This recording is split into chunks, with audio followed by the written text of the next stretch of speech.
மக்களுக்காக,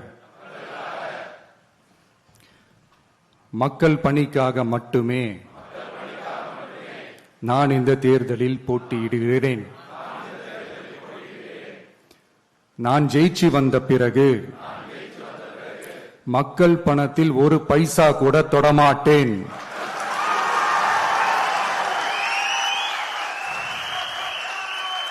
ஊழல் கரை படியவே விடமாட்டேன். பெண்கள் பாதுகாப்பை உறுதிப்படுத்துவேன். போதையில்லா தமிழகத்தை உருவாக்குவேன். சட்டம் ஒழுங்கை சரி செய்ய துணை நிற்பேன். ஒரு நாளும் மக்கள் விரோத செயலில் ஈடுபட மாட்டேன். இது சத்தியம். இது சத்தியம். தேங்க்யூ.